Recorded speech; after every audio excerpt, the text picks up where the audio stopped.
The people of Tatitlek, the Sugpiaq people, have been in this area for over 5,000 years, and they have a deep connection to this land and to be stewards of this land and to protect it.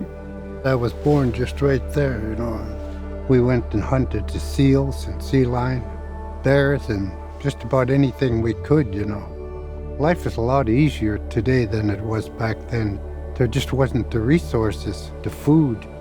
The natives of the Sound were pretty resilient, They went through a lot. Tatitlek is full of amazing, kind, hardworking people that are dedicated to this community, deeply rooted in culture, and it's turned into an amazing village.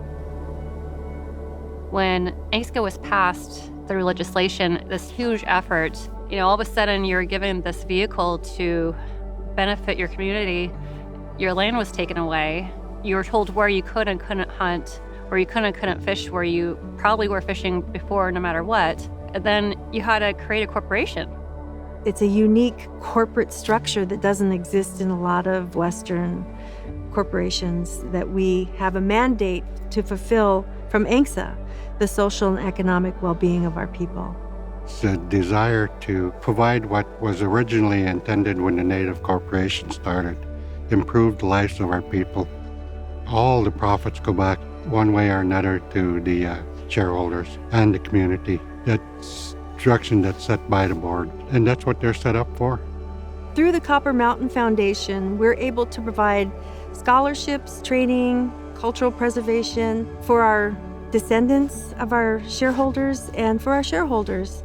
And that is probably the biggest benefit that we can provide, is the ability for them to invest in their understanding, to be able to have their own job and provide for themselves.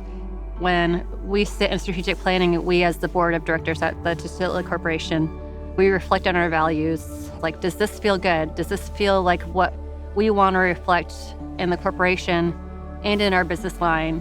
That's going to affect not only our employees, shareholders, and descendants, but also their families. Really taking into mind what that looks as far as living and practicing our values and implementing them into all of our business aspects. And you take those values that you've learned here and integrate them into the business world. Integrity, honesty, humor, all those things come together and they get ingrained in your business functions as well. We have 6 active companies doing everything from security services to facilities maintenance to construction. We have a satellite imagery company, IT services as well. And then we continue to look at other opportunities. When we go approach a new customer or we're bidding an opportunity, we can use that past performance, or we can reach out and say, here's our entire customer list. Just call anybody. And when they do that, people generally say, you need to get them. The SBA 8A program has been critical to our ability to do government contract work and to hire qualified, extremely talented individuals to be able to run our company and our own people. It's truly mission-driven. They're keeping in mind the community, the shareholders, their families. That extends to our employees, too. I'm proud of our team. I'm proud of our board. I'm inspired by our board every single day. I'm inspired by these kind, hardworking people, and I'm so happy to be part of that. There'll always be challenges, but as one of the previous leaders put it, our traditional values will always remain the same.